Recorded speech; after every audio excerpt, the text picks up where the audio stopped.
And welcome to the second ever live coaches show. This is episode 19. I'm Coach Mike Bianca of the New Orleans Hurricanes, along with my friend and co-host, coach of AC Diesel, Mr. Ryan Gray. We are just a couple of days away from the 2024 maiden event that is Las Vegas. Lots of exciting matchups, as well as some exciting stories that are yet to be written. So let's dive into this show and let's get this party started. What do you say, Ryan? Yeah, man, I'm excited for all the talk to be over, and let's get the fist fights going.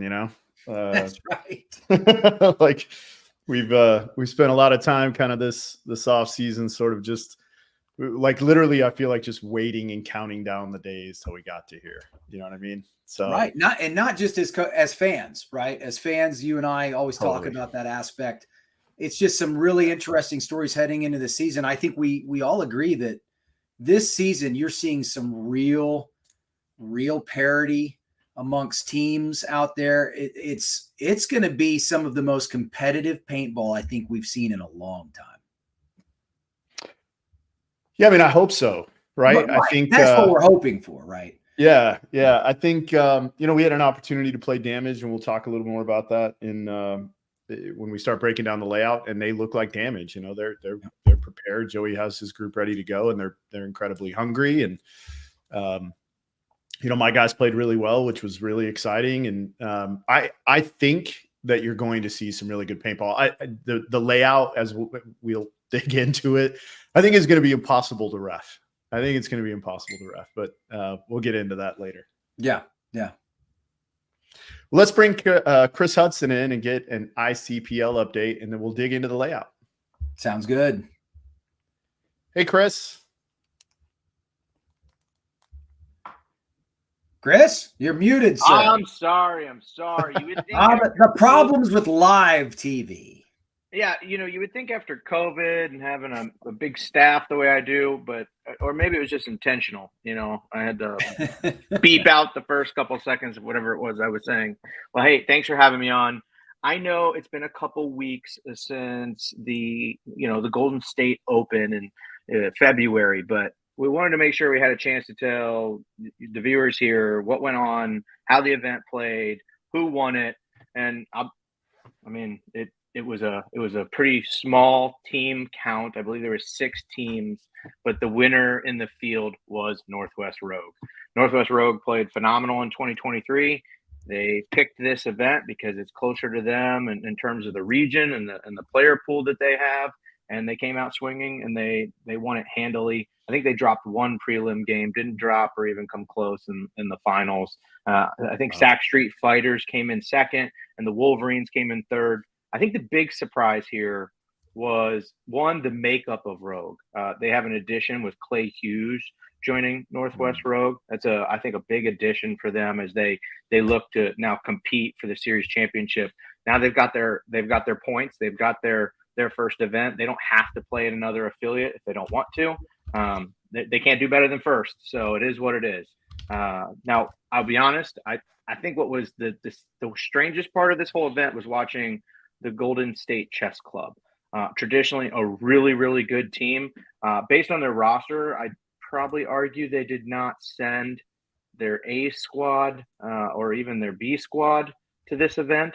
But looking ahead to the Las Vegas Invitational that'll be played at the same time as the NXL is going on here this week, they're sending their A team. The Golden State Chess Club decided, I think, after Golden State massacre, that they were going to put up a really, really solid team for this event, and they're coming into Vegas with a really stout roster. So it's going to be really interesting to see how they kind of come back from where they were about a month ago or so, and see if they're ready to put up for it. So I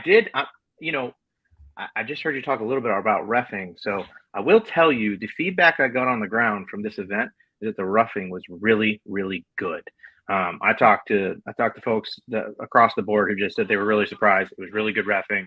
The fields played really well. The weather wasn't bad. So all in all, a second affiliate in the books for the ICPL, and I think a hit for the players. So now we head to Vegas. There's 8 teams on the list. 8 teams have been finalized for this event.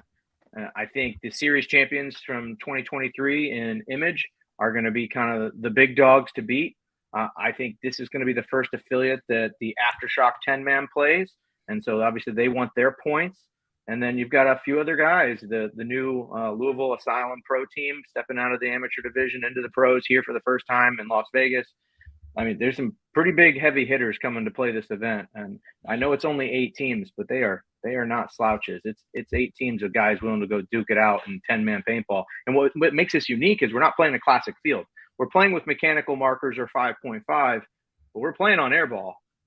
I've been told to expect a massive, giant yellow pyramid like we saw, or similar to what we saw at the Badlands in Chicago.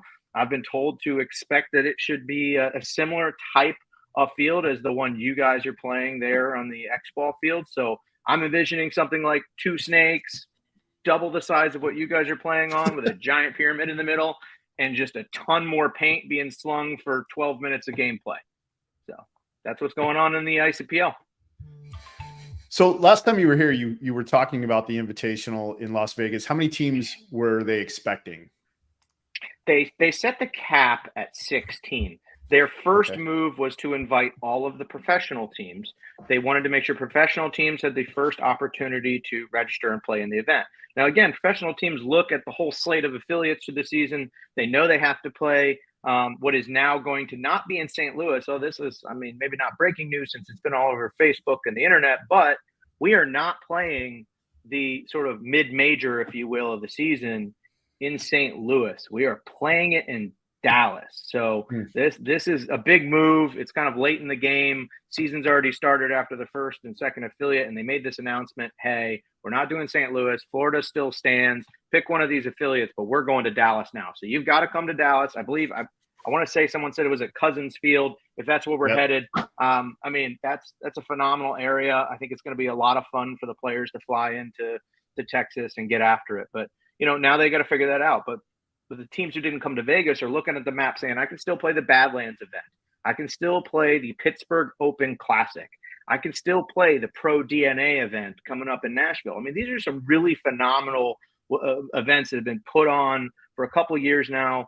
They're very well developed. Teams like to play them. You get a cross section of amateur and pro teams that just try to get on the list to play these events because the fields are iconic. The weather's usually pretty good. And it's just a different vibe about winning at the Badlands or winning at Urban Assault in Pittsburgh. There's just a different feel to it. And this field they've built in Nashville is no different. I mean, it's going to be an iconic field well into the future. And so folks are very excited to play it. So when you look at the 8-team count for Vegas, some of them are saying, hey, I don't need to play this one. It's on airball. Right. We're better equipped to play woods, mounds, hybrid, and hyper. But if you look at the teams that selected to play the Vegas Invitational, and then you look at their rosters, you know, there's clearly some, hey, we're going to go get some guys who play Space Gun a lot and make sure that we find those guys. Because usually you get to a classic event and the Space Gun guys are sitting on the sidelines and the old guards in the game. Well, this is a whole different ball game, especially if there is 2 snakes and, you know, you're going to have to shoot some paint and find some bounce shots. We're not going to have you guys there to coach us through it. So we're going to have to figure it out like you do classic 10-man. And of course, we still don't have a layout. So I'm just spitballing based on what I've heard, what the layout is theoretically supposed to look like, but I have not seen it, nor has anyone else. And as you just mentioned, we're like 2.5, 3 days away from the first match at 8 a.m. or something like that. It's like, so 2 things. One, selfishly, I'm so happy that event is going to be in Dallas because I think I'm going to get to play it. So that's selfishly, I'm happy that it's going to be in Dallas, and it is at Cousins in just south of Forney, Texas. Great 10-man field. Played a UWL there a few years ago, and then also played a 10-man thing several years ago with a bunch of the Storm guys. Literally, we had guys like from the late 90s team come and play with us. So selfishly, I'm really happy that they moved it to Dallas. As far as like the layout, I mean, it's like old school, right? You get there, you show up, and you walk the field. We never got grids back in the day when we were playing 10-man. You just showed up, you walk the field, you put the plan together, and you go play, right? And you kind of roll the dice and see what happens. So, I mean, I get it. Like, if you want to be able to draw lines and do all this, you're still going to have to walk the field, create, like, do the things that Mike did virtually the other night, and then some of the stuff we're going to do tonight. But the reality is we didn't really know anything until the guys played it last weekend, right? Just like you won't know anything until you play your first match on it. Yeah, you got to use that horrible word, assumptions. Yeah. And, but it's interesting. Did you say that the Pro DNA was going to be in Nashville? Yeah, it's just south of Nashville by about half an hour to an hour, somewhere in that range. But we call it Nashville because that's where the players' party is put on. And Travis Lemansky does a really good job, I think, with the folks down there putting on a heck of a show. So, and I know last year everybody just raved about the event, and I don't see anything changing about that. I'm not that far from there, and I've gotten a couple of invitations to go play. So, you know what, Ryan? I think this is I might phenomenal. have to head up there and do the Pro DNA one in Nashville. Should. So to be clear, I'll get to shoot Ryan in Dallas, and I'll get to shoot you in Nashville. I'm good with both of these things. Then we come back on this show, and I'll either have to eat humble pie or you're going to have to own it. You know? You're going to be playing with I've been wearing you out since before you could grow any facial hair. So let's not get weird. Well, I'll tell you, you talk about not having the ability to grid things out, and it does take, because we're not together, right? And most of these teams, a couple of them play together religiously and whatever they're playing. But for the most part, I mean, if you look at the line I'm guessing on, we're all flying in together. Some of us have played together, some of us haven't. It's really important when you're putting together that roster to think about some of those other pieces. So I think if you look at some of the new modern 10-man ICPL rosters, they've got some good brain children on there. They've got the guys with the wisdom and the knowledge to be able to quickly look at a field, discern what needs to take place, and be able to look at the personnel they have on the fly and make some quick decisions. For me, this event's no different. I'm going to be standing there watching Rodney Squires and Todd Adamson and Spesh Robinson tell us where we're going, right? And I don't think I think the same is true when you look at a team like the Misfits, who are coming to play their first affiliate this year with, Rocky Cagnoni is going to be standing on the sideline yelling at guys with that tattooed hand, just waving it at people. And Matt Davis and the crew are, I mean, they've been ready for this moment, and that's what they do. They show up, they dissect, and they figure out how to put the best people in the best positions. And you're not always blessed with a top tier speed and athleticism that you might be at the NXL Pro level. So these guys, they got to look at their toolkit and really figure out how it all is going to make something. So right. Yeah. All right, man. Good stuff. Well, Yeah, we're going to dig into the layout here. We appreciate you taking the time. I know you're really busy today with it being Super Tuesday. And it's Super for Tuesday. those who don't know, Chris is involved in politics. And so days like today are really challenging for him. So I appreciate you making the sacrifice and showing up and giving us a few minutes of your time, man. We appreciate it. No, thanks for having me. Hey, I'll tell you this, man. If today doesn't go well for me, I'm going to be an extra special character in Vegas this weekend. So let's hope today goes very, very well for me. So with that, right. Hey, I'll see you guys in Vegas. All right, Be buddy. safe. Talk to you. All right. Well, if I don't go to the Nashville one and you're going to the one in Dallas, I'll see if I can't make the one in Dallas. Yeah, you can come play with me. Let's do I'll it. just tell you right now. Yeah. Okay, so why don't you kick off kind of what some of the assumptions were, and then I'll bring the layout in here, just the 2D for now, and you can talk a little bit about some of the assumptions, and then we can clean a few things up, and then we'll give some insight. Yeah. Well, I think if you recall when we did the live, broadcast of the field walk, there were some assumptions about certain lanes. I don't think those assumptions were assumptions at that point. When we're talking about the lanes, they all seemed pretty valid and on point. Yeah. So I don't think there was anything. I think a lot of the assumptions. I tell you what, let's do this. Aut viam invenium aut faciam. That's Latin for I shall either find a way or make one. And I think that is the best summation of this field. I thought my assumption was that I thought there might be a way to lock the field up. I thought there might be ways to play it very aggressively, defensively, balanced. It's an aggressive field, and teams with multiple weapons should do well. That's an assumption, right? It isn't exactly, and I'll go ahead and I'll go out on a limb and say this, Ryan. It isn't exactly conducive to our style of, you know what? Check that. Let me start over. I should correct myself. It isn't conducive to my particular style or approach to a layout. So my coaching, right? Yeah. The way I break things down. My guys had to remind me of that one or two times this past weekend. Luckily, I have some good dudes who really help carry the load, and I'm very blessed in that capacity. But so we had to adapt a lot this past weekend. I think what's really the whole emphasis here on this particular layout is adaptation. I was joking all weekend about how this field is, I called it Rochambeau. Rock, paper, scissors, right? What I mean by that is it's a crapshoot. It's a dice roll. We're heading to Vegas. I got to use these analogies. What you do and what your opponent does is anyone's guess. And that's going to be key, I think, to surviving the break. Statistically, you'll understand that the field will award aggression, but I think that's based, a lot has to be, that can be done with that, right? I believe there are strong secondaries. If you get guns up and spread, or you just take ground early, I think winning the breakout, in my opinion, will be a big piece of a team's success here. And I don't know if you concur or agree with that, but absolutely. I think, like most teams, we always try to look at a field from 3 different perspectives. I started to touch on it. My brain skipped ahead. Defensive posturing, is that even possible? Right. I reverse engineer a lot of things. So I look at it from that perspective, right? A balanced approach. Is that possible? Is there a way to do that? Right. That's that get our guns up and then spread, or what I would call effectively or aggressively counterpunch. And then there is the aggressive aspect. What's the pedal to the metal type of approach to the field? How doable is it? How fast can it be done? And what is too fast? So I think this is a field that has a really strong element of a 1-2 punch, on the wires, that can certainly be augmented by some center play. So that's just kind of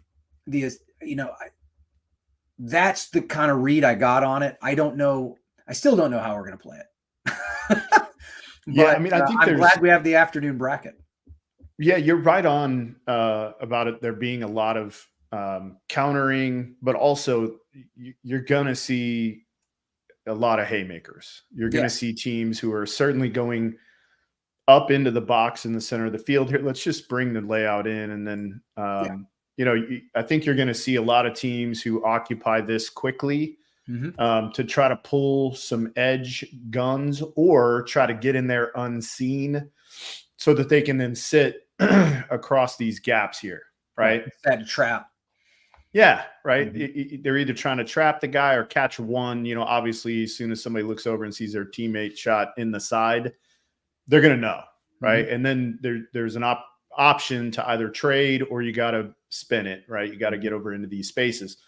We found that you can make any of these spaces. Like you can get into any of them, but you can also be shot out of all, trying to get to all of them. Right. Right. So let's start with kind of those shots off the break you talked about last week. So we know there's this one, right? There's this gap here. Same thing kind of on the other side, right? Right. Now this pin does provide a little bit of safety here. You're starting to see even people posting some breakouts and things on Instagram where guys are kind of fading in this dead spot and then going up at the pin and over. These 2 mini wins here, you're going to see a lot of people in those because of the options, right? This guy can go either way. This guy can go either way. And then you end up with your support guys kind of out in these, right? This we tried to get to several times off the break. It didn't work out so well. Right. Even if you did, you kind of got trapped, right? It just wasn't a great space. We did use it a couple of times just to get a guy up and underneath, which I don't know that I would do that at an event just because I don't want to risk that and that, right? You're probably going to lose both of them, or certainly going to lose one, and then it really didn't get much benefit. But nonetheless, so let's talk a little bit about some of the assumptions. You started with these, right? We know those are there. What were some of the other assumptions you made? Well, some of the other assumptions we made the assumption that getting wide was going to be difficult. I don't know if that stands from a perspective of Right. You made the comment about the mini Dorito getting out there. Okay. Mm-hmm. The question is, yeah, it's difficult. The next question is, well, why do you want to be there? What's your purpose from there? And Right. what goal are you trying to do? And I think what you're going to see, and something teams should consider, right, is much like you were touching on earlier, right? You're going to see that movement up into that center to turn some outside guns in.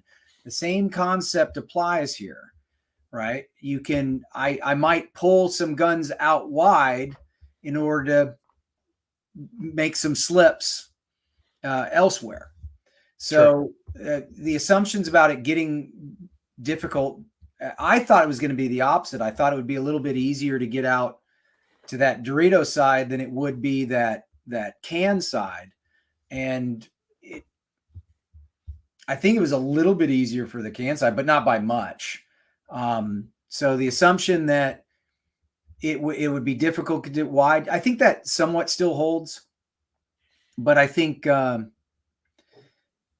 just a lot of interior shots. And when you're talking about those 3 strong bunkers right there in the center, which would appear relatively safe, they're not necessarily relatively safe. So no, they're just not.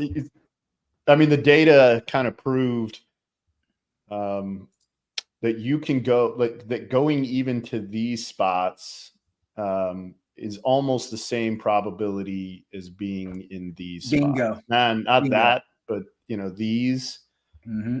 they all have about the same probability of survival off the break. Agreed. Right. So any of these spaces you can be shot going to about as easily as you can go here almost as easily as here. Mm-hmm. It's just they're going to depend on where this back center guy sets his lane and how good he does. Right. Most of the guys you're going to see shooting both lanes, they're going to shoot this one and then they're going to shoot this one or that one. Right.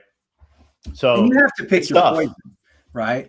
You Totally. have to pick your poison and where you're going to put the assets on the break, because honestly, you're either protecting the wide or you're protecting that secondary, or you're trying to get the kills early off the break and get rid of the twos. There's Rochambeau. Yeah, thank you guys on Facebook who are sending stars. We appreciate that. It's really kind of you. I'm trying to keep up with these comments. There's Diego's in here. Yeah. Christian Dallas So Smith, welcome. On Facebook, we can't respond to them from here. That's only goes to Instagram, but I just pulled it up so I can see it.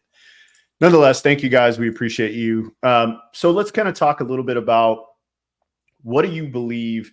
So when you think about off the break shots, right? Where did you think was your highest probability?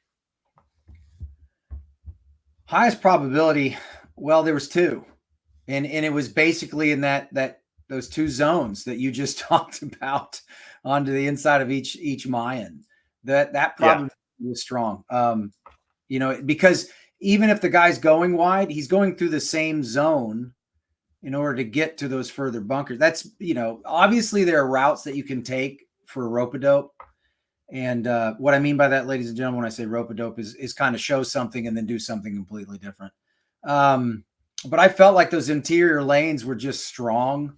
That an early center push is precarious. There are routes you can take that can go unseen, but there are routes that you can take that will not go unseen if a team's looking for it. So, right. To answer your question, it's just kind of a broad. It really does.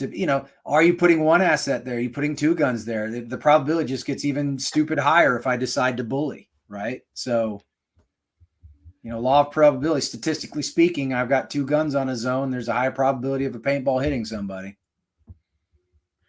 Yeah, I think teams need to be prepared that the center is going to be played like a snake. So, especially if you get trapped in these interior spots, Mm-hmm. If you're trapped in between these 2 Mayans here, kind of in this horseshoe, this is going to be your spots, right?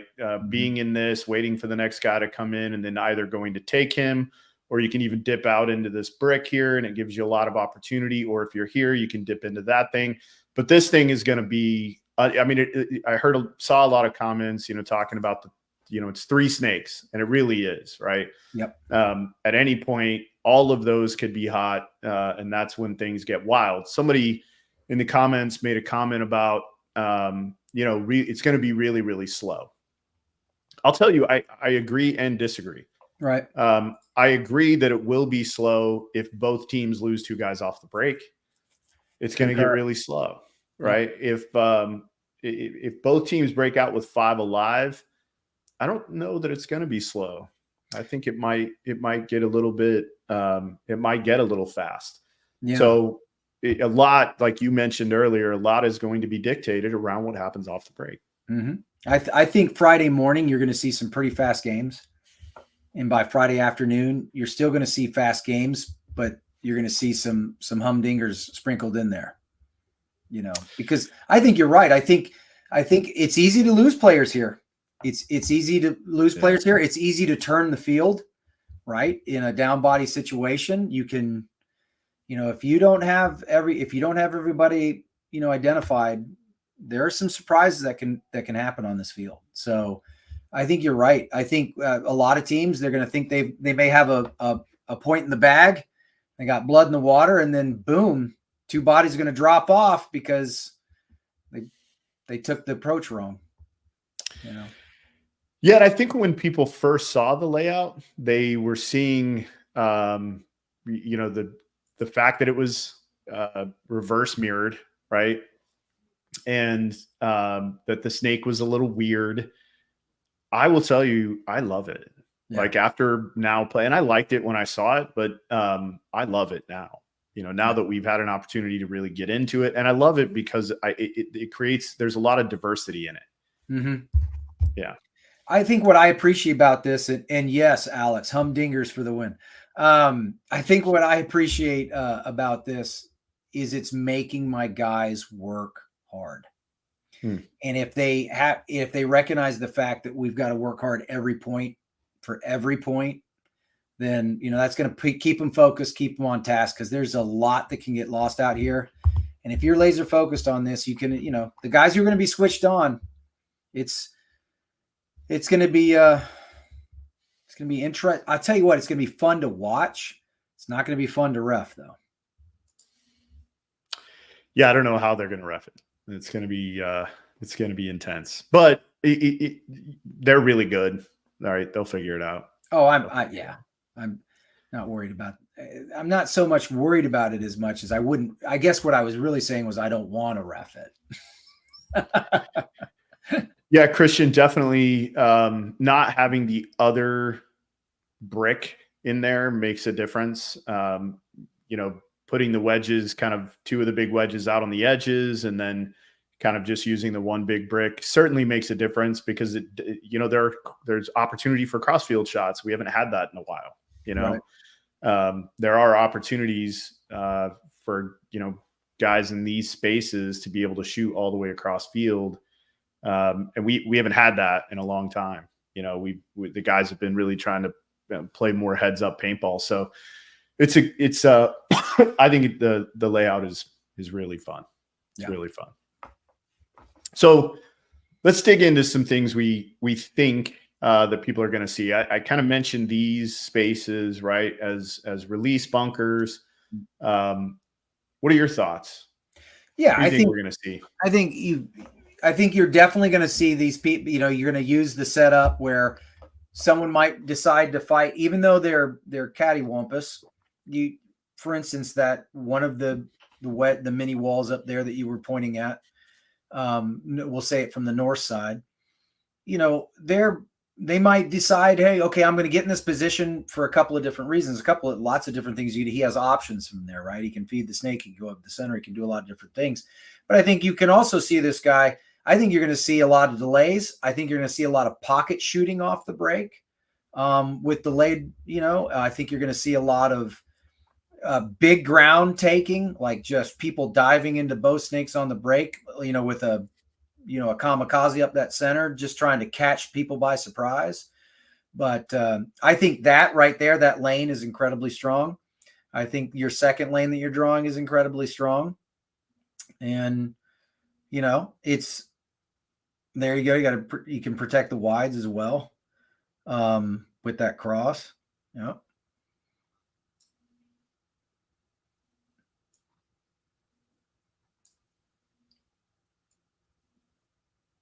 To be clear, I have no idea if that's what it's going to look like. But when you talk about break or pocket shooting, are you talking about in these areas? Yes. Yeah. You want to, you can use that home to shoot your wides, but, maybe put a guy out in space shooting across, what have you. There's lots of different ways of running it. Heck, you might even turn your home guys in the center and have your pocket guys try and shoot the center. Right. So or shoot the wide. So there's it's all about, paying attention to the stack's going to be very, very key here, I think. We talked a lot about selling it off the box. I think there's going to be a lot of salesmanship happening on the box, right? Mm-hmm. Lining up, looking like you're going to be in a certain space, and then switching as soon as the horn goes off, right? I think you're going to see a lot of, because again, we have a layout where you can see the other box when the edge guys can look down and see the other edge guys. So we haven't had one of those in a while either. Right. So it's you got a lot of chess playing going on the box, which I think is really cool. Yeah. So I think you're going to see kind of that for sure. Anybody who played this weekend probably doubled 2 up here. This pin, right, kind of blocks you a little bit, but it really doesn't. You can shoot right over the top of that pin, right into that area. I saw some guys, I kind of mentioned this earlier, out in this dead spot, right, who were also kind of shooting either back at the home or adding an additional gun into this area, right, just on the outside of that pin. And then these guys, to be honest, just head down hauling ass. Just doing everything they can, right? Yeah, absolutely. It's tough, right, to make it here. One of the things I kind of mentioned earlier, take a risk out here every now and again and in here, because the probability, again, of you getting shot going out to this, running through this exact same space, it's the same. It's the same. So take a risk getting out here every now and again, getting into this space every now and again. If you're brave and you got a short, tiny little fast fella who can dive into this quickly, just be cautious. You go deep, you will get shot over the top of that. Yeah, right over the top. Right over the beam. From here. Yep, that guy will shoot you right there. So you just got to be cautious going in. So make sure your snake guys know, like, hey, get into this beam as quickly as possible. I saw some guys going around it. I saw a guy even run up to this and then over, which I thought was crazy, but it worked for him. No kidding. Yeah, it's crazy. So I even saw guys coming from here going this way underneath. Yeah. So just be really cautious. This thing's going to blow up quickly. Now, a lot of guys got shot right here, trying to get up, about midway point here, trying to get into this, where these guys who are diving out into these are pulling up and shooting a little bit before they go in, right on the from the edge of the box, right, where they're just throwing paint right back into the middle. So that guy would die right in this space. So just be really cautious. But again, you're going to have to take some risk. If you pull all the guns into the middle of the field because you're not taking risk trying to get outside into these spaces you're going to find yourself looking at 3 body situations a lot. Yeah. A lot. So you got to get creative out here, put guys into these spaces. And a lot of that's going to happen. Your opportunity to get guys out with high success is going to come a lot from what you're able to put together in the middle of the field. If you can pull one of these edge guns where they have to kind of dedicate this, through this space, you're pulling an edge gun away that can be helpful out here. Right. 100%. So you may be in this and then be able to break quickly. Does that make sense? Yes. On the delay. So, but you got to put some bodies out here. Otherwise, you're going to end up with 4 guns. I think you're even going to see some guys at the back of the box just pull up right away and shoot this area. even with 2 guys in here, you'll see 3 guys behind the home shooting from time to time. Yep. So you just got to be careful. If you continue to put yourself in these interior positions, you're going to find yourself playing with. That's right. If you feel you can lock the field down and hold it, there are spots you can do that from. However, understand that it is easy to bully a gun to break a lane on this particular way. Take it from someone who has stared at this thing till he's blue in the face and tried to figure out, how do we kill a bunch of time on this field? Because I feel like every layout's got that potential in some way. There's a way to figure it out. This one beat me. Yeah. It was like, I was like, there's got to, nope, there's a hole. Nope. Yeah. But now I've got, nope, there's the hole. And so it's one of those things where, it's a gunfighter's paradise too. That's the gunfighters are really going to enjoy this as well. Once they know where we're at, it's on. Yeah. I don't think with 5-on-5, this is going to be much of a hold. No. Yeah. It's not going to be much of a hold. No, not with 5-on-5. You're going to have to get somebody into space that can kill a body. Yeah. And I, and I saw several 5-on-3 situations where things slowed down significantly. For sure. And, it was interesting to me, right? That 5-on-3. And that's one of 2 things are happening. 1, they didn't know where all the bodies were. 2, the 5 weren't being stupid, getting sucked into blood in the water type thing. Or 3, the 3 were, they knew where 2 of them were, they didn't know where that third body was, and it scared the crap out of them. Right. So you bring up a good point. Let's talk a little bit about communication on this field, because it's going to be huge. So however you set up your communication, like we just set ours up left to right every time, right? But that creates some interesting challenges when you're normally in a spot that's called alpha, and you're shooting at your mirror. Normally, right away, you're saying alpha. Well, now that's not the case, right? Because your mirror is now across the field on the right. So I had to stop calling it snake side, Dorito side, and started calling it left side, right side. Right. So, I think most teams settled on that. That's what we settled on Wednesday evening. All right, look, it's not going to be snake side, Dorito side. It's going to be left and right.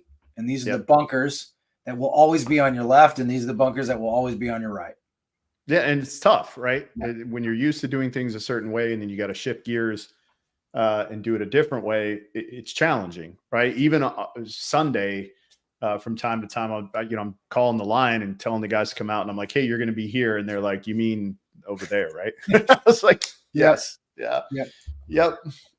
Over there. For sure. No, that's absolutely correct. It's so funny. I was like, look, when you're in the blankety blank, they're like, you mean the blankety blank? Right. But you're well, he's not your mirror. The blankety blank while you're in the blankety blank. It was crazy. Yeah, Meter just came in and said, I fought tooth and nail for L1, L2, R1, R2. Yeah, absolutely. Listen, Britt Simpson was fighting for that as well. And I know we're in trouble when the most logical guy on my team is Britt Simpson. So yeah, Meter, for sure, right? It's not S1, S2, D1, D2. It's L and R. You're absolutely right. And that is probably the right way to do it. I'm sure you guys figured out. There's no logic in paintball, Meter. There's no logic in paintball. And by the way, Britt Simpson was absolutely right. He was a genius, and we should have gone with his play, but we were too deep. So, yeah. So some other things really quick about communication too is really being able to identify these spaces, like if the guys are here, and then waiting to determine where this guy is before maybe you run into your death, right? Because very quickly you could call the guy in the center brick, and then he's made his way over here, and you come up to go stick him, and now he's here and he's going to gun you down, right? So if you are second up into the middle of the field, you need to be very careful. That's right. You need to be very careful. Right. And that's the thing, right? A lot of this field, who's got eyes on? And that's something that we worked on immediately, is who's got eyes on, who can maintain eyes on, and who can contain, so that we can, figure out how to dig somebody out.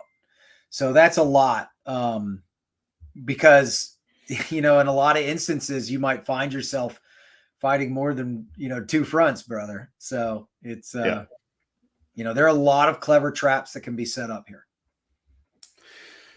Yeah, you're talking about eyes on. We kind of struggled all weekend with trying to find what were the spaces we could occupy that could see all the different cuts, right? And the reality is they don't exist, right? Like at least that we could find for all of them. Right. You can cover the real critical ones from different spaces on the field, but you couldn't really cover all of them. Nope. Now for us, that was really good because my guys were able to get lost a few times in down body situations and bring what, wasn't a very good point and turn it around and even won a few. But you've got to have guys in spaces. If you're on your feet and you have the ability to see, like in this can here, and you have the ability to see most of the field, if you've already got a guy in here, maybe wait a little bit before you dip in behind him to be helpful. Because I do think it's good to be in here and be helpful. But if you can see everything that's happening over here so that the other team can't turn the clock, which we talk a lot about on fields like this, if somebody's here, your team needs to turn the clock, right? And then make the field play from, can to can, right? Especially if you shoot this lone guy off the break, if a team breaks one guy out here and you shoot this one guy, they're going to do their best to turn the clock on you. That's right. It's not going to be a situation if they're going to throw another body into the zone to try and plug the bleeding. Right. It's going to be, let's turn, as you call it, turn the clock. And, or what most people we would say turn the field on our, turn the field, or because I do feel like this layout looks a little bit like a hurricane. Just thought I'd point that out, but, no, it's you need to look for that. That's because that's going to be the counterpunch. Sorry. No, it's all good. But communication's key. Laning's going to be key. Getting lost will be key. Setting traps will be key. It's a chaotic field. Yeah, it's that mid-game scramble is going to be a pooch. Going back to that kind of what we talked about with counterpunch, that can be done all over the place, right? Yeah. Like it can come from anywhere. Right. Yeah. It can be done anywhere. These spaces are big, right? All of this is big. There's some things you can do to make this not as effective, especially if this guy wants to get on the wrap really quick. Right. Just need to make sure you explore all of these to find your best way to combat if this guy wants to come here and wrap. There's a couple of spots you can do that from. I'm not going to give them to you. You can go find them. Yep. You better already have found them. Right. Yeah. If you don't know where they are, you need to work that out. That's right. Same thing kind of up when you're up in, if somebody gets into this interior here, or into this interior here and is shooting across, there's ways, you can still be in the majority of this part of the field and still be alive, right? Yeah. If this guy comes in here shooting inside, you can still occupy all of this and live. Yeah. Maybe not this little guy, but all these other spots. If he gets in here, don't freak out. You're okay. We talked about that after day one. We're like, hey, it's not panic button yet. Right. Honestly, even if the guy's here, it's not panic button. Depending on where you are on that field, it is not panic button yet. I do think you're going to see some guys in the middle of these beams using these boxes. I kind of got laughed at about making a comment about that, but it's going to happen. I have a feeling. That was an assumption I had talked about, and people were like, is Bianca trolling people? I'm like, No. Certainly believe you're going to see some people in these spaces working out how to play these bunkers, right? Mhm. I know they're out here, but even though you're in here, you can still play these spaces, Yes. right? Block yourself out in these pins from different bunkers. Correct. So I do think you're going to see some people playing in these spaces a bit. Be cautious about that for sure. For sure. Any other assumptions you made the other night we need to clear up? No, I didn't make too many. I mispronounced hypotheses about 17 times, but and then just started saying assumptions. But no, you know, I really wanted to give away a lot more when I was doing that, but I realized I needed to get everyone to see the full field, and I started seeing a lot of situations. You know, when we were walking initially, we were walking the left side of the field. And I just saw so much there that I could have gotten drawn into just that for the first 45 minutes. So it really, what I just stuck to doing is, hey, if you can get here, these are your first shots. These are the things you need to be checking off in order to get here, these sorts of things. So, right. Yeah. But no, there wasn't too many assumptions, but I'm glad you brought up the middle of the beam. Yeah. The progression, I'm glad you brought that up. So when we look at progression, I just want to make sure people know what you're talking about. You're saying once the guy gets here, what are his progressions? You know, inside out.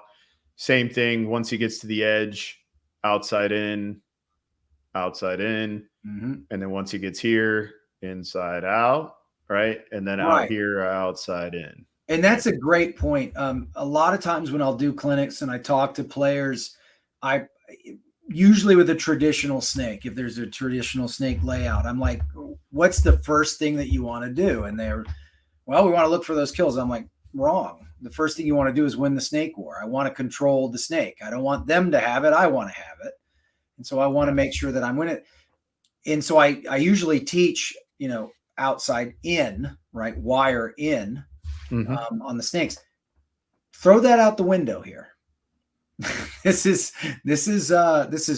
you know, check wire, look inside. This is you know, if you don't have Overwatch, you better be, you know, playing heads up and know what you're looking for. You better know your first shots because you may not get them after you've shot them. You know, you may not get them again. So lots of, you know, like you said, you did that reverse right there. You're like, once you're in here, you want to check inside. Once you're here, you want to be on the wire. Once you're here, you want to be checking these shots. It changes as you progress. So sure. Yep, definitely. And also, like, if you can get in here and shoot a back guy before you shoot a front guy, it's real helpful. Yeah, right? Yeah. Because that front guy has no idea where the back guy got shot from. If you shoot the front guy first, the back guy, he knows. He knows, right? So if you can shoot a back guy first, that's great. It's great. Because this thing is so big, you got a long way to travel, right? In order to get all the way back to here. So it's better maybe to kind of start. And that's why I also say, I think you're going to see some people in these beams. If you come up right in this cut right away, there's paint right there. There's going to be paint. There's going to be paint right there. Yeah. Right there. So, well, let's give them a couple of breakouts really quick. So if I'm a D5 coach, what is my D5 breakout going to look like? D5. Yeah. Okay, D5 speed kills. I want to take a lot of ground. So I'm definitely in that back. I'm going to get my guns up in that back. I might.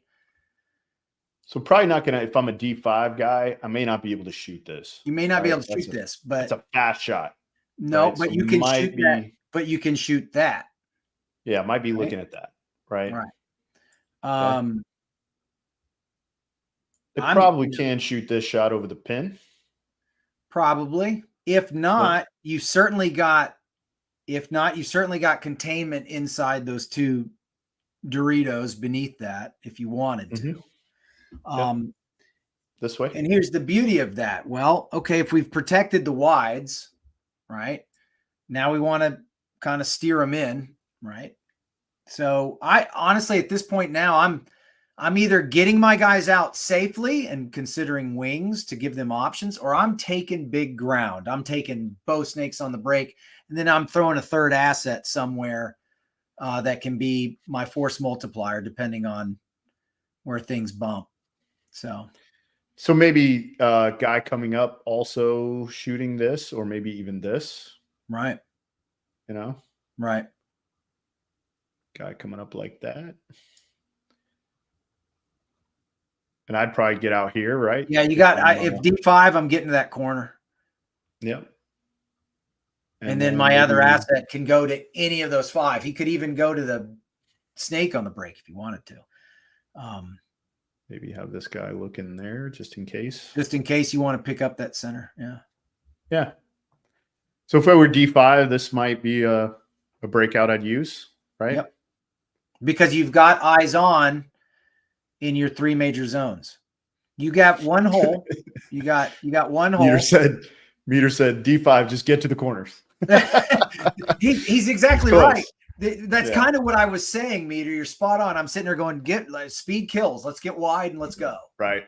Yeah. Their laning's not usually up to the level that it is, in higher divisions. So let's take ground. I've always preached that. And sometimes, feel free to hit me up in the chat or Ryan hit me back. I wrote an article several years ago called Speed Kills. And that speed kills in the lower divisions, I feel like, let's get after it. Let's go get it. Because if you have an aggressive D5, D4 team, you've won half the battle, in my opinion. Because teaching aggression is difficult. But if I've already got the aggression, teaching that speed shift is easier. I think speed kills in the higher divisions if you're too aggressive, if you're too fast, if you're trying to go too much, because of the better zone control and the better laning in the higher divisions. So that's kind of how I've always looked at it. That's a good point. That's a good way of putting it. I mean, don't dress it up too much, right? Right. Don't get Make complicated. Let's take the fight to them. Let's find these bunkers that we know, we understand, we have good shots on, how we can progress from there and know what our first shot's on, and let's take it to them. Yeah, if I'm coaching D4, D5, we're going to spend some time talking about what we're going to shoot off the break, but we're going to spend way more time talking about the spaces we want to be in and why we want to be there. And why we want to be there. Yeah. The most important question in paintball is why. I say that to almost every one of my clinics as I sit there and talk about, I was like, okay, let me ask you a question. What would be a breakout? What would be a basic breakout? And they'd get out there and say, okay, why do you want to be here on the break? Well, because it's forward. Well, just because a bunker's forward doesn't mean it's the right bunker in the context of the situation. Mm-hmm. So asking why is very, very important. Yeah. Yep. So again, if we were sending a guy way out here and a guy way out here, I'd want to have some safeties in here, right? Mm-hmm. Put some guys, I would probably double this up just to be safe, right? Yeah. So that this guy can maybe dip out here after, because you lose a couple of guys early, it's rough, right? Rough. So I don't know. Yeah. Yeah. Right. Meter says, don't go too far where people can't support you. Right. And that's kind of the point I'm making. If I'm going far, I want to have some guys where I can, if I'm going to send the guy here, I want to be able to get somebody here pretty quick and get somebody here pretty quick. Especially if he's going to be across. Right. The term I use is don't let the tandem line get too long. Anyone who's been to my clinics or been to any of my practices knows I use that term ad nauseum. You can't let the tandem line get too long because Overwatch falls out. Now at that point, the guy's playing paintball on his own. You're not in a position to assist. If you've earned that ground and then he gets traded with or he gets shot out, well, you've lost all that ground now. You've done all the hard work. So, don't let the tandem line get too long. Yeah. Also makes it significantly more difficult to communicate, right? 100%. The guy gets so far away, especially he's down on his face. There's paint coming all in. It's going to be much more difficult for him to hear what's going on. I actually saw a player say that during a practice maybe 2-3 weeks ago, but he was yelling at his one because he couldn't get to him. And he was like, hey, man, you're getting pretty far ahead. I can't get to you. I'm not sure if you're hearing a darn word I'm saying. So, it was kind of interesting to watch that from, above and see how that, and then listening to their conversation afterwards was like, hey man, I love the aggression, but there's nothing I can do to help you at that point. So it was kind of, if I'm D2, D3, so next 2 divisions up, I have probably some more options, right? Right. I might send my guy to the corner, have my inside guy shoot first, right? Which if you're D2, D3, you should be able to shoot the quick. And then I'm probably going to dip him out either into this, and he becomes my 1. Right now, he's going underneath. So you got some more options. Your players are a little more seasoned. You can do some wrap and traps. Yeah, this guy, maybe he shoots the quick and then also shoots this, right? Right. So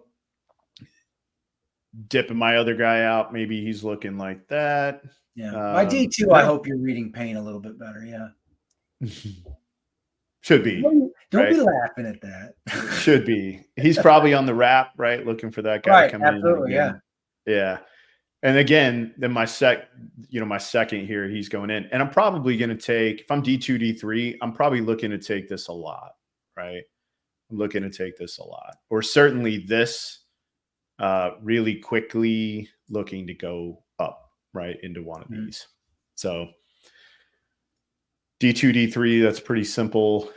Breakout, and again, sending this guy underneath. Sometimes you might be able to send him all the way even, right? Especially if you can kill this guy off the rip, and then he can wrap all the way into the back center, right? Yeah. This guy then wraps all the way into the back center. Now you got an opportunity to go up. I got an opportunity to feed. Now we've moved the skirmish line, right? I like to move the front line with 3 players when possible. Yeah, and this guy's probably coming in, sitting through these gaps, looking, especially if you can shoot that guy off the break, get this guy in here. Now he stops the progression going out. This tower does get in the way a little bit, but you can play it off a little if need be. Yeah. Yeah, you definitely have to be willing to trade bodies on this layout in order to obtain certain goals. Yeah, and so like even having a guy up in the middle of the field in a 5-on-4 and the other team feeling like they need to come take him, that's a good trade for you every time if you're the 5. Yep. It's a good trade for you. You've got another body you can put up there. So if you're 5-on-4 and they are willing to give their body away to come take your guy, you did great. Yeah. You did great. Absolutely. Right? It doesn't feel good, but you did great. Yeah. Okay. D1 Pro. What's that going to look like? Yeah. Yeah, that could be either side. Right. Guy on the box. And then you're going to probably have at least one risk taker, right? That was something I wanted to fall back on. I was talking about my process and about how I like to mitigate risk. It doesn't matter where you go on this field. You're not mitigating it. Yeah. So might as well take it, right? Yeah. It's tough. And everything, like most fields, is a gamble, but on this one, it just seems like it's exponentially more. Right. Because of the number of spaces people can run to off the break. Yep. And if your shots aren't dialed, the interior guys, that's going to be a challenge every time. It's going to be a challenge every time. Mm-hmm. The risk of putting the guy inside, again, like we kind of started this conversation at the beginning, the risk of having the guys break out interior is almost as high as having them go out. No, I agree. Because it's easy to have eyes on with that, whether your hip sliding out or but it's easy to notice, hey, that guy's pocket, I know where he wants to be. It's like, 1 minute that your opponent's going big, he's going wide. So you decide to protect the wides. Now he's gone short and he's shooting your interior shooters. Yeah. Right? Meter just said, you go short and they go wide and you miss. Yikes. He's exactly right. Bingo. Exactly right. I was just, that's kind of what I was getting at. So it's Rochambeau. Yeah, you go with this interior and these guys don't get out fast, you're in big trouble. Yeah, rock, paper, if you don't shoot these guys, you're in big trouble. You're in big trouble. Mm-hmm. So, okay. Anything else you guys want to see? Yeah, throw something up in the comments real quick. Otherwise, we've gone live for an hour. And we wrote down a couple of different things. What's funny is I'm doing none of these things. Hand signals. Hand signals. Hand signals. That's pretty good. I don't. What do you want to know about hand signals? Yeah.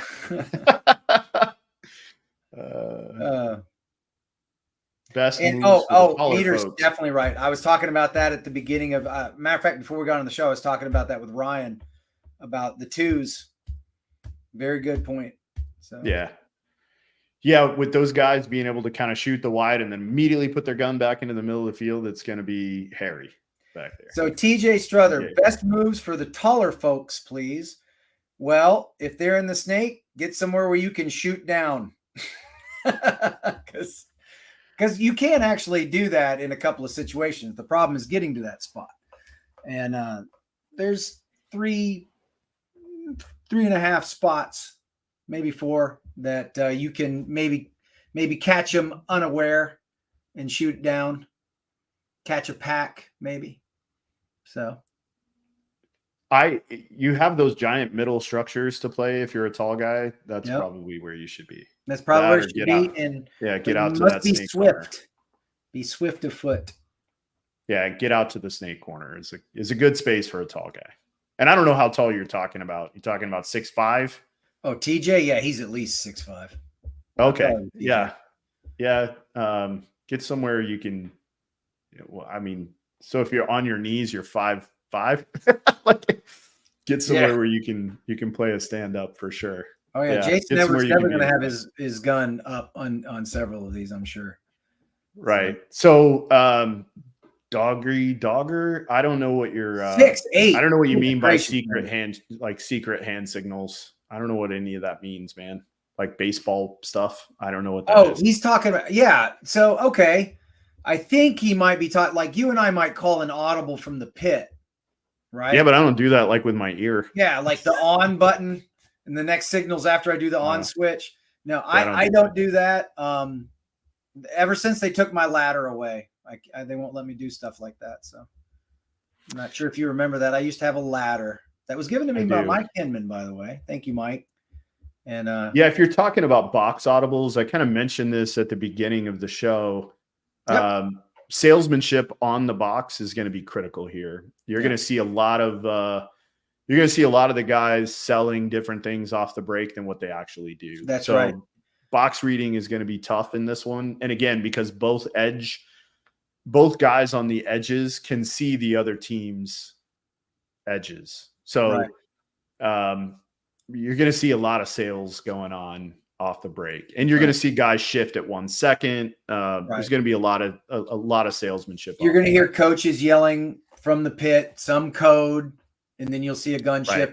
Yes, Barry, thank you for remembering my ladder. I appreciate that.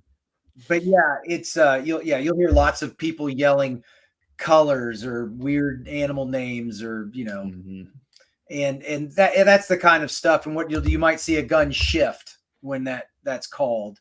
But there are other audibles that can be done on the box as well. As a matter of fact, something we've been working on a lot this past weekend. So the Canes are really implementing a lot of that into our strategy. So yeah, verbal audibles. So Ryan Gray coaches for I used to say that he coached for Heat, but now he coaches for AC Diesel. I'm shooting myself in the foot for that one, Ryan, because of my idiot remark on our last one with the coaches. Someone's asked me who we coach for. What teams do we coach for? Yeah, it's funny. Yeah, we coach some not very good teams. We're working on it. Yeah.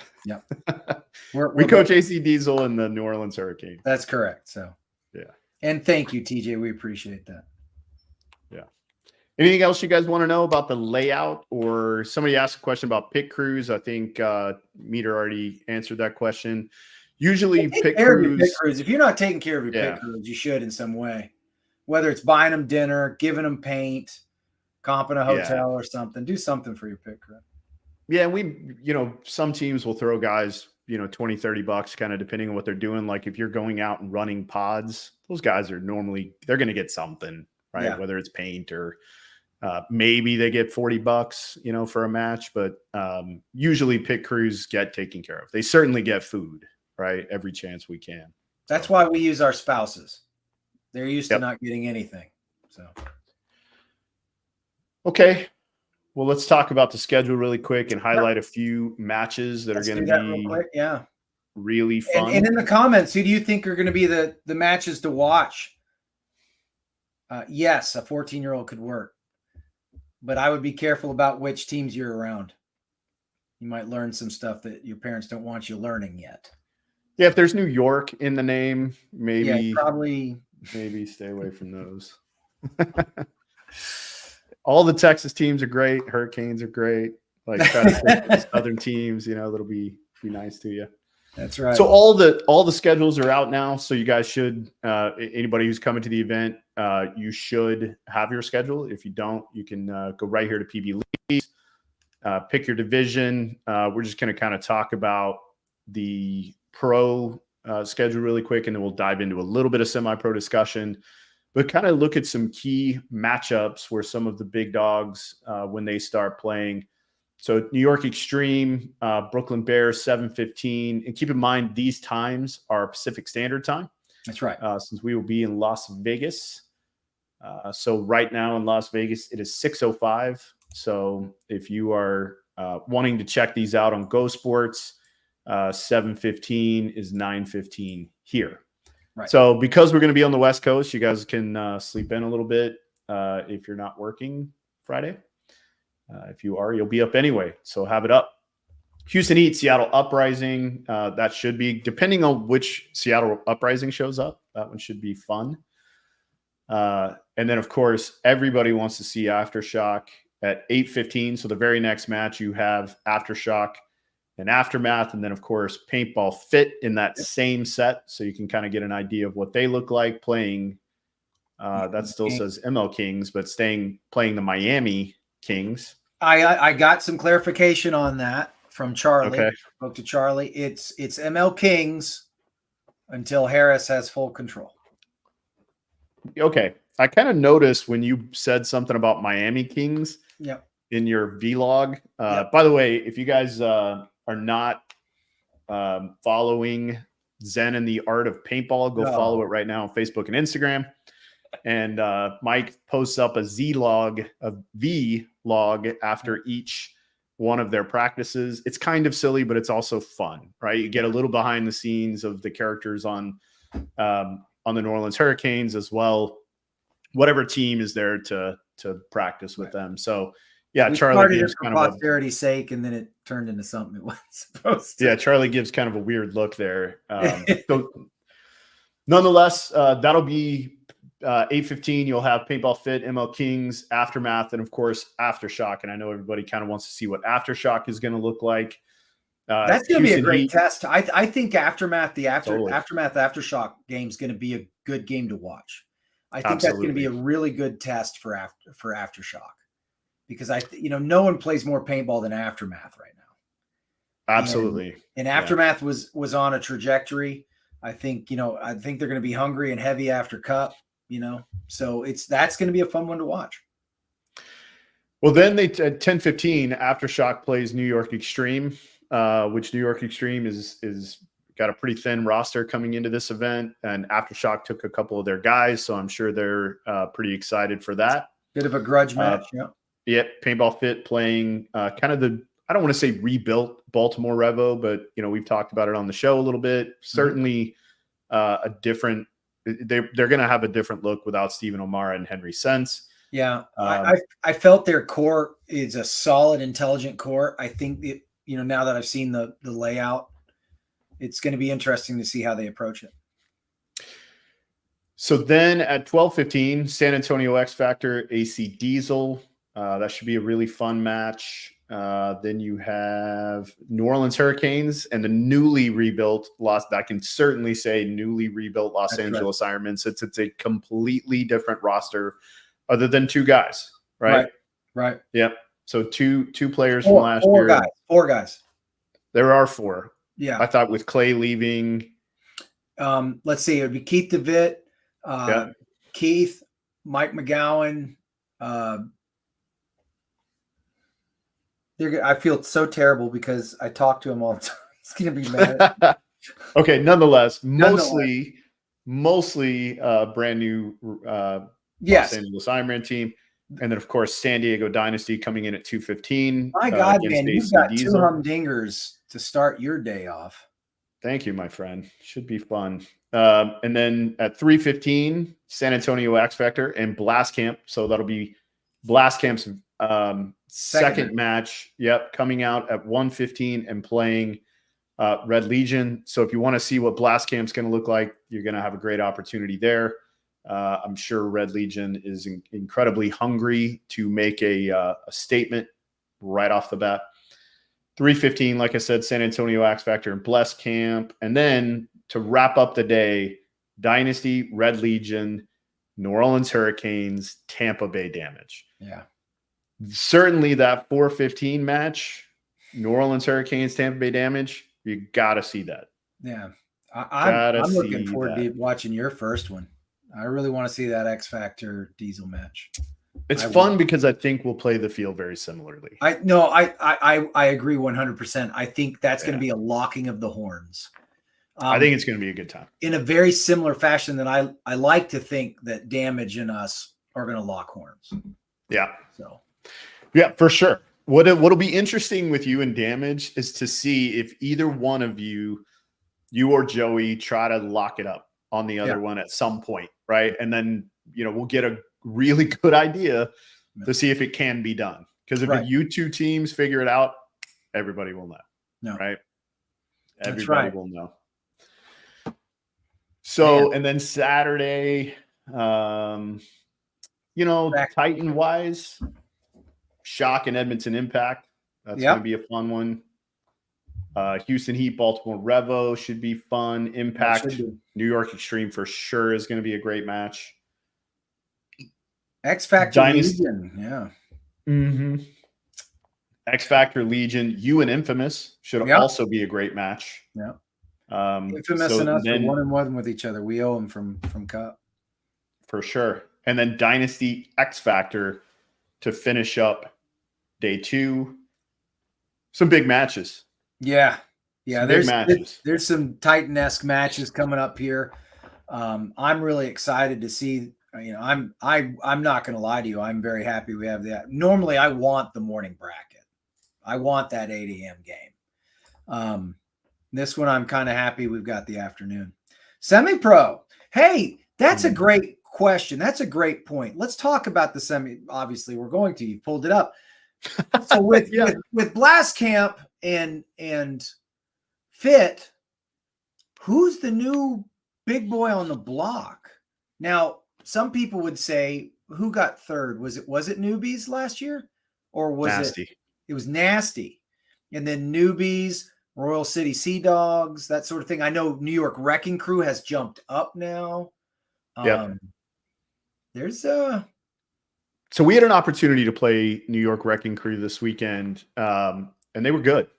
They're solid. They're going to be tough. They're going to be tough. And they didn't win a lot of points, but because they made mistakes they're supposed to make, coming up and playing AC Diesel and Damage, it's tough, right? Especially a layout weekend where all the guys are really, really focused and kind of zeroed in on the layout.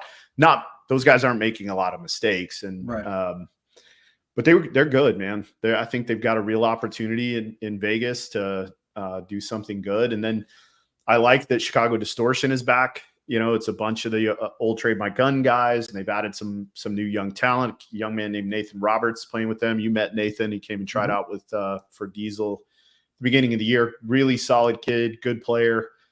So I think they'll be interesting. Got to watch Dynamic a little bit while we were in Florida. I think they're good. Dynamic, I'm excited. I have first of all, I know their coach very well. And 2, they have a former Hurricane playing with them at this event, which has Ricky. No. Aaron Smith is coming back. Oh, he's playing with them. He's going to play with Dynamic. Okay, good. Yeah. So I will be watching those matches with great interest. That's great. Denver Altitude, which is some of the guys from Blitz. That's so correct. They should be good. I think they were 4th or 5th last year. And then you've got a couple of question marks, but I am like, Shut Up, We're Trying, just moving up from Division 2. I think they're going to be really good. I know they work really hard. They play out at fit. So the team that I think is probably got the best opportunity to make waves is Ology. Just because they continue to bolster their roster with veteran talent. And so they play at 10:35. I think they're going to be really interesting. KC Missouri All-Stars play at 10:35 also, and they have picked up Miko Hutton. Oh. So, yep, Miko is playing with them. Already a pretty good team, and then add veteran leadership like that. I think they've got an opportunity to do something. We'll see. Guys from South Texas, Texas Demo, I think they're good. They're really light. Their roster is really thin, but they're all really good, right? So if the weather stays good, I think they've got an opportunity. Greenville Growl, we'll see. I think they struggled pretty hard last year. And then, of course, Leverage, I think, is going to be really good. I think Leverage is going to be really good too. Yeah, but again, we kind of talked about this before. Earlier, kind of in the late in the off season, but we were kind of talking about with Blast Camp and Paintball Fit moving out is now, and they were consistently the 2 best teams in semi-pro, right? I mean, the proof is in the pudding with the 1-2 finish no one else all year long, right? And I think Blast Camp didn't lose a match to any team that wasn't named Paintball Fit. And Paintball Fit lost 2 matches the entire year. One to Royal City Sea Dogs. I know that. One to Royal City Sea Dogs, who is super fun to watch. They are. They play at 205 against Midwest Saints, which Midwest Saints is the Latin Saints who got relegated. And then they lost to Newbies at World Cup in the kind of preliminary thing. So in the seeding. Now that those 2 teams are gone, even though semi-pro might be competitive for what it is it competitive at a lower level because you've taken the Titans away? And so now some of these teams may get tested through the whole time. Does that make sense? They may be tested from game 1 versus being tested late on Sunday. Right. I think that's a great point. I think at this first event, you are going to see some teams not get tested till Sunday. Yeah. And I'm saying that just basing it off the fact that I don't remember the last time you had 30 teams in semi-pro.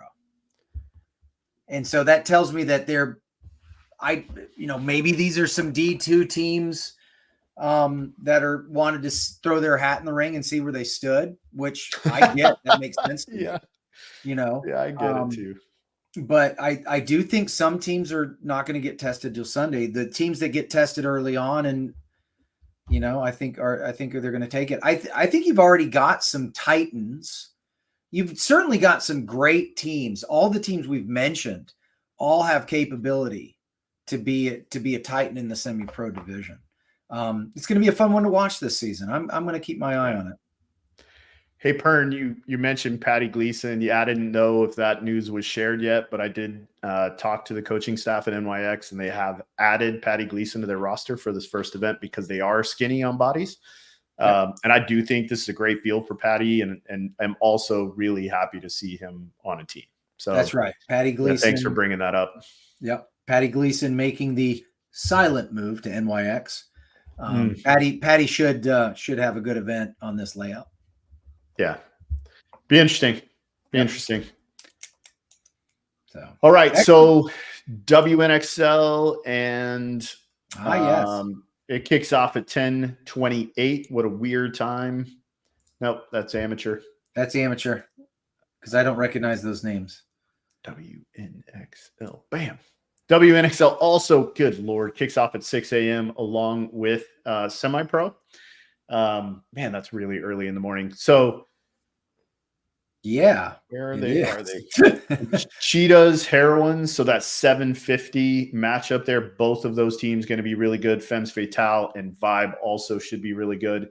So that 850 and that 845 match should both be really good. I know Rich has been working with Dallas 5 really hard. Every time I've been at the field, they've been there working. So they should be good. I think those 4 teams are the teams to beat. They're established teams in this division.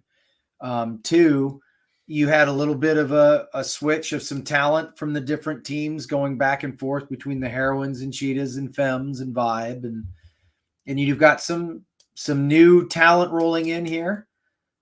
So this is going to be interesting. Can these newer teams knock one of these 4 teams or all 4 teams out of the spot? It's going to be interesting to watch. I think it'll take a year, right? So like some of the new teams, it'll probably take them a little bit kind of to get it together and be able to compete, but we'll see.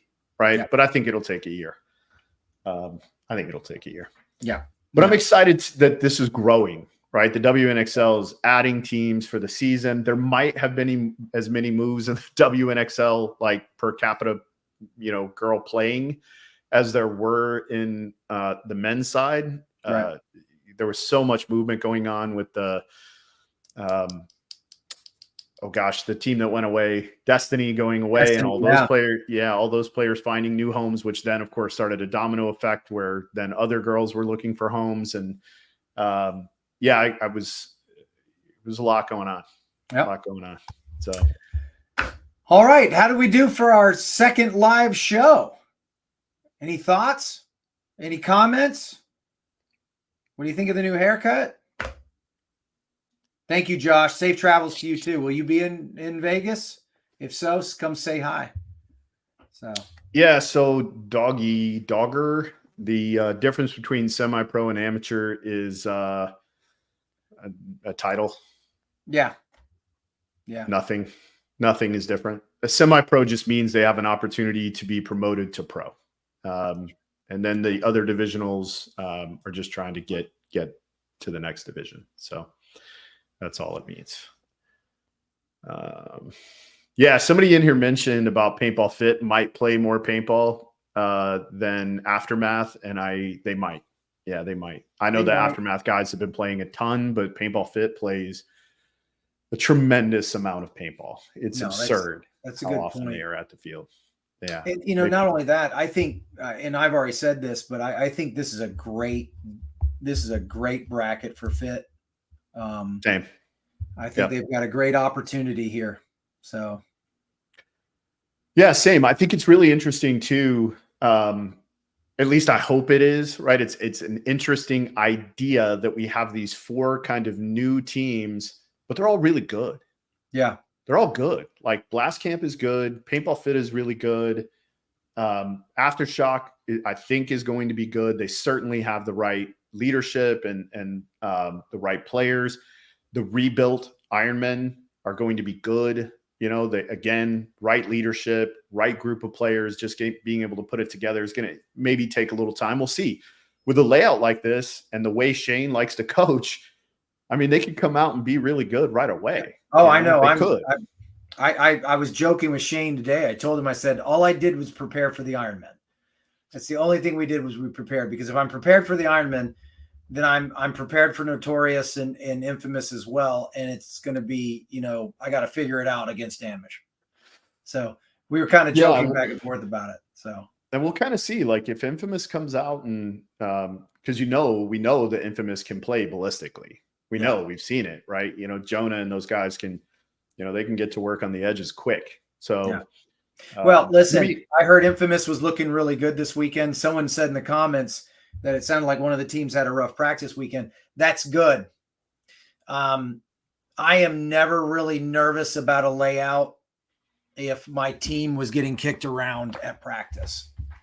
And I know that sounds odd, but I would much rather be losing and learning at practice than trying to learn and lose at the event. So usually getting beat up at practice is not a bad thing. It's usually a good thing. If you're going to a practice and you're trying to win practice, you're not putting your group or yourself in the right place to go into an event. Right. You're doing it wrong. Yeah. You want to make a lot of mistakes. Yeah, you want to make like practice is an opportunity to make a ton of mistakes. That's that right. way, when you get to the field, to the tournament, if you have guys walking off, if you're a coach and you have players walking off saying, hey, I got shot off this bounce shot, or I got shot on a blind that I didn't know was there, you failed as a coach. You did not do your job and properly and appropriately prepare your team. You should be going into a practice with a list of things, and Mike and I are going to talk about this on the post-event show, which will be next Tuesday.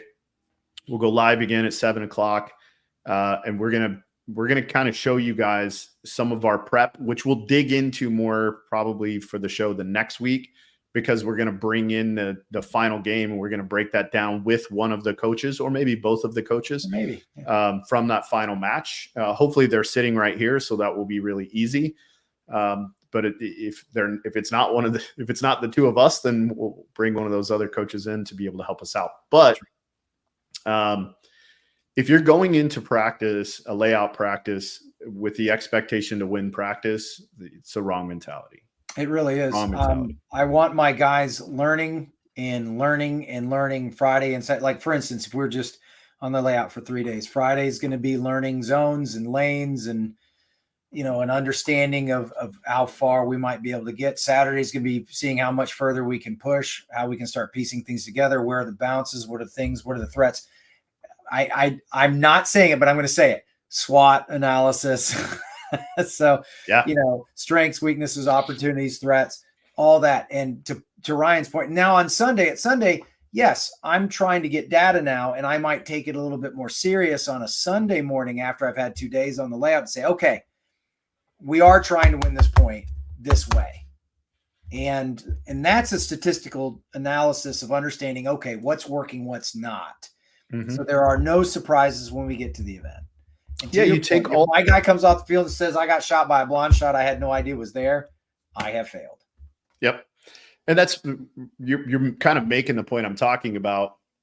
When you get to the part where you're doing your play development, right? You've sat down Saturday night, you've created your tester plays, and you're going to pop those into the first match or mini match that you're going to play Sunday morning. The idea is to win, right? But it's also, it may not work, right? You may have created something with the data that you pulled from all the drills that you've done and put it on paper in a play, and it just doesn't work. Because maybe you needed to put a guy outside of the other guy, right? So you got to make one small adjustment and you test it again, right? That's exactly right. You micro adjustments. I must have said that 20 times this past weekend. Micro adjustment here, micro adjustment here. By the way, hello Omar, good to see you. Thanks for tuning in, and yes, thank you for the setup. So winning practice. That's great for those people who keep score for practice. Yeah. No one cares. So yes. Yeah, I keep score of the points I want to win. Right. The very specific ones. Of the ones that matter, right? That's right. Like when I'm doing when I'm throwing trash out there. Yeah, and we had such a fantastic practice with Tampa Bay Damage this weekend. I mean, Joey and I literally were telling each other what we were doing. Right. Like, hey, I'm gonna try to push this side, right? Because in order for it to work well, I want them to blow it up. I want them to poke holes in it, right? So I would tell them, hey, I'm gonna try to push this side. Hey, I'm gonna try to push this side. Hey, this play, I'm gonna send a guy here, here, and here. Yeah. And then I'm watching Damage to see where they shoot those guys from. Right. Because now all I got to do is maybe move my guy's route over a foot. Right. So, if you're going to practice to win it, it's not a very good thing. Yeah. We had a similar. So somebody says we practiced the ML Kings, and it was funny because I would say, run it again. And they're like, well, they know what we're going to do. And I'm like, exactly. Run it again. Right. I want to see how they're going to stop it. And somebody said, so it sounded like Aftermath had a rough practice weekend. That's what he said. Yes. But I talked to Grayson. It sounded like exactly what we're talking about. Like they tried a bunch of things on Friday, Saturday, and maybe they didn't work, and sounded like they had a pretty good day on Sunday. So I talked to Grayson Gladstone quite a bit. So good kid. Yeah, it's great. Good player too. I shouldn't call him. Really good player too. Yeah. Really good player. So all right. Well, all right. Before we jump off, So if you're going to be in Vegas, you're going to hang around for the summit. We do kind of have an intro, and I'm air quoting for a reason, intro to coaching class at the summit at noon. So you don't have to sign up. You can literally just go to the summit, find the kiosk or board that shows you where the free classes are, and you can jump right in. We don't know how many people are going to be there because you don't have to sign up. So if you want to go, make sure to get there early because we don't even know how many seats are in our class. So it could be interesting. Keep in mind too, it's going to be really dumbed down. We're going to talk a lot about team development, how to put teams together, what it means to be a coach. We'll get into a little bit of philosophy stuff. And then we'll kind of also talk a little bit about really simple coaching things, a lot of drill-based things that you can do to help your young team kind of get to the next space. And then we will also be talking about our full coaches clinic that we'll be doing at NXL Texas. We'll start promoting that as soon as NXL Las Vegas major is over. We'll start talking about the Texas clinic, and we'll start giving you guys a little bit of data on that, how it's going to work, how much it's going to cost, all those good things. And then we're also going to do one in, I'm hoping, Europe. We're going to hopefully have one of those at the Drew event sometime in between Nations Cup and when the event starts. But we will also have one more that'll happen at one of the NXL events here in America, somewhere up north. Either it's going to be Chicago or it's going to be, I can't say where the other venue is yet, but it's going to be somewhere maybe around the Northeast. So yeah. So it'll happen at one of those. If you guys have questions or anything that we can help answer, and we're sorry, we are being a little bit vague as we are talking about the layout tonight, because Mike and I have to be careful. We are coaching 2 pro teams that are, obviously playing. So we can't give you all of our stuff yet. But as soon as we get on the other side of this, we're going to give you everything. And we're going to tell you how we did it, right? So it's not necessarily that we want to give you our plays as much as we want to give you all of the tools and resources you need to create your own plays. There it is. Does that make sense? I hope. Right. Teaching you how to think in a specific way to build plays. We're not going to tell you how to necessarily, hey, you should do this play. We're going to teach you how to develop your own and why the steps you would take to do that. Right. Yeah. So that way, when we come and do these and we're being a little bit vague, you guys will probably be able to pick up on some of the language anyway. So there it is. Yep. All right. Thank you so much. As always, thanks to Major League Paintball, Alex Sorensen, Jake, who am I missing? Kevin, Tom. Yeah. Largest event ever that isn't called World Cup is going to be going down next week, and we are so excited for it. I'm not trying to speak for Mike, but coaching a new team and a new group, and I have literally been waiting for the season to start since I took this job in November. So terribly, incredibly excited, and can't wait to see you guys. If you see either one of us walking around the event, please stop, shake our hands. We want to say hello to you. I actually literally I was stranded in Miami. I'm going to digress for a moment before we jump off. I hate American Airlines. I'm completely done with them. I traveled last week to New York and was delayed 3 hours. And then from New York to Orlando and was delayed 4 hours. And then on my trip home was stranded in the Miami airport all night long. But while I was walking down to get my bag, bumped into a new friend, John, who literally saw me wearing a carbon hoodie and walked right up and said, "Hey, are you Ryan? Do you coach AC Diesel?" And I said, "Yep." We stood there and talked for a few minutes. And honestly, I was in such a terrible mood, and it made me feel better right away. So if you see us walking around, make sure you grab us, say hello. We want to know you. We want to know what you look like and all those kind of things. And we also want to help support you and your team. If we have time, we'll come over to the divisional fields and hang out and be helpful. Perfect. So as always, be responsible. Thank you, guys. And if you gave us stars on Facebook, thank you. That helps us a ton. We appreciate you. Have a good night. God bless.